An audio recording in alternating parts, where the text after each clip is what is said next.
بسم اللہ الرحمن الرحیم۔ جی بیٹا جی، آج ہم اپنے سبق امتحان کے تیسرے حصے کی ریڈنگ کریں گے۔ تو اس جگہ سے جب دوسروں سے مدد ملنے کی توقع منقطع ہو گئی تو میں نے دل میں سوچا کہ چلو ان گارڈ صاحب سے ہی پوچھیں۔ توقع، امید، منقطع ہو جانا، ختم ہو جانا، اختتام کو پہنچنا۔ میں کھڑا ہو گیا، وہ آئے، میں نے دریافت معلوم کیا کہ جناب اس دوسرے سوال کا کیا جواب ہے؟ تو وہ مسکرائے اور کہا کہ مجھے معلوم نہیں۔ تو بیٹا جی یہ بھی آپ یاد رکھیے گا کہ مصنف نے ممتحن سے یا نگران سے کس سوال کا جواب پوچھا تھا؟ تو دوسرے سوال کا۔ میں نے کہا یہ برابر والے بڑے زور سے لکھ رہے ہیں، ان سے پوچھ دیجئے، اور اگر آپ کو دریافت کرتے ہوئے لحاظ آتا ہے تو ذرا ادھر ٹہلتے ہوئے تشریف لے جائیے، میں خود پوچھ لوں گا۔ لحاظ، شرم۔ تو دیکھیں مصنف نے جو ہے نا ان سے پوچھا نگران سے کہ دوسرے سوال کا کیا جواب ہے، تو انہوں نے مسکرا کے کہا کہ مجھے نہیں معلوم۔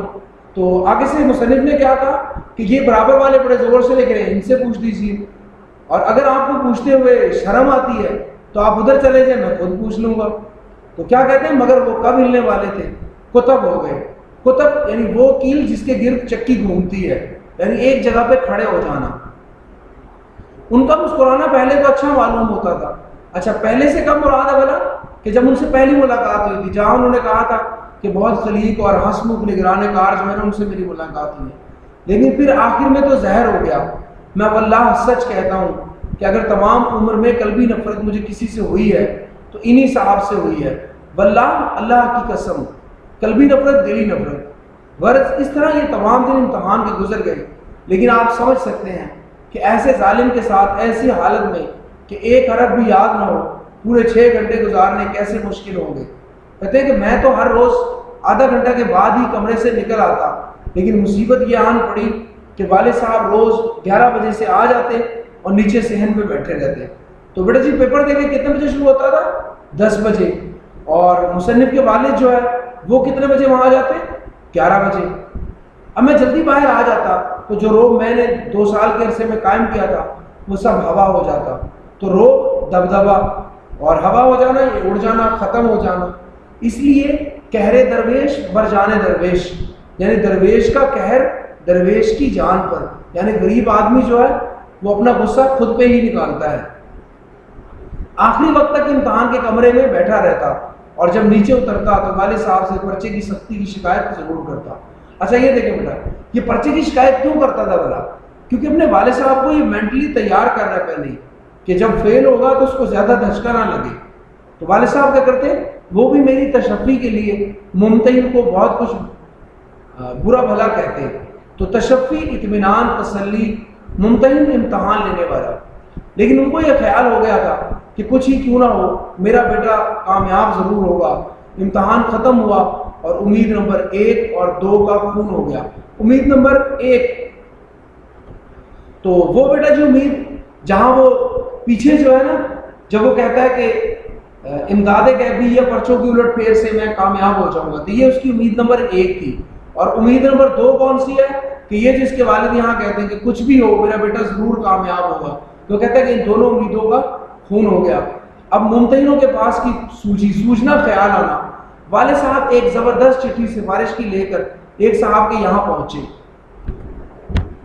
وہ چٹھی دیکھ کر بہت اخلاق سے ملے، آنے کی وجہ دریافت کی۔ چٹھی، رکا، خط، پیغام۔ والد نے عرض کیا کہ خادم زادہ اس سال امتحان میں شریک ہوا ہے، اگر آپ کوشش فرمائیں تو یہ خانہ زاد ہمیشہ ممنون احسان رہے گا۔ خادم زادہ، خادم نوکر، زادہ بیٹا، تو خادم زادہ نوکر کا بیٹا۔ خانہ زاد بیٹا کہتے ہیں غلام کو۔ تو ممنون احسان یعنی احسان مند رہے گا، شکر گزار رہے گا۔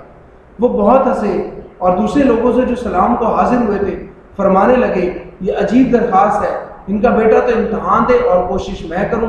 بندہ خدا اپنے لڑکے سے کہو کہ وہ خود کوشش کرے، بندہ خدا خدا کے بندے۔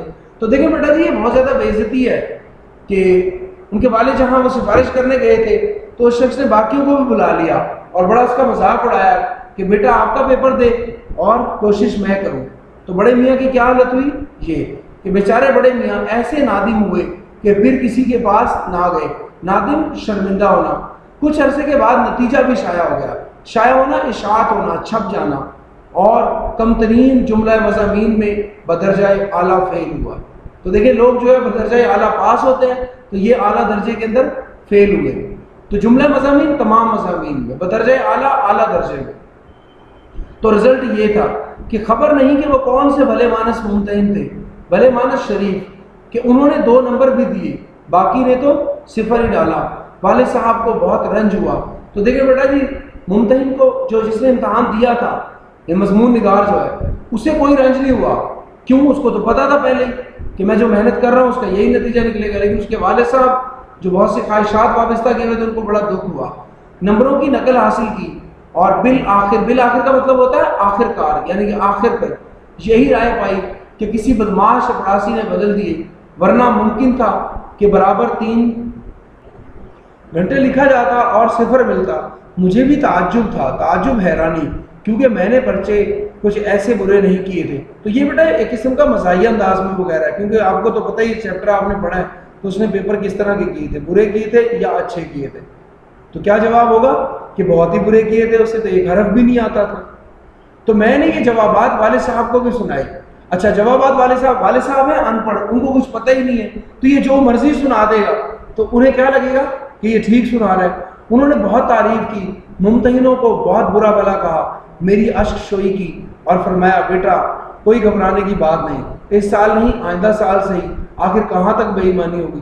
اشک شوئی کرنا، آنسو پہنچنا، تسلی دینا، حوصلہ دینا، دلاسا دینا، آئندہ آنے والا. تو 100 دن چور کے 1 دن شاہ کا، اس کا بیٹا جی مطلب یہ ہوتا ہے کہ چور کتنا ہی سمجھدار کیوں نہ ہو، ضرور ایک نہ ایک دن پکڑا جاتا ہے. خیر جو کچھ ہوا سو ہوا، 1 سال کی فرصت تو مل گئی. تو دیکھیں وہ کہتا ہے کہ تیاری کرنے کے بجائے کیا سوچتا ہے کہ 1 سال مزید اور اسی طرح سے سکون کروں گا. تو یہ بیٹا سبق جو ہے جس کتاب سے لیا گیا اس کا نام ہے مضامین فرحت. تو بیٹا جی آج کے اتنے کافی ہے. اللہ حافظ.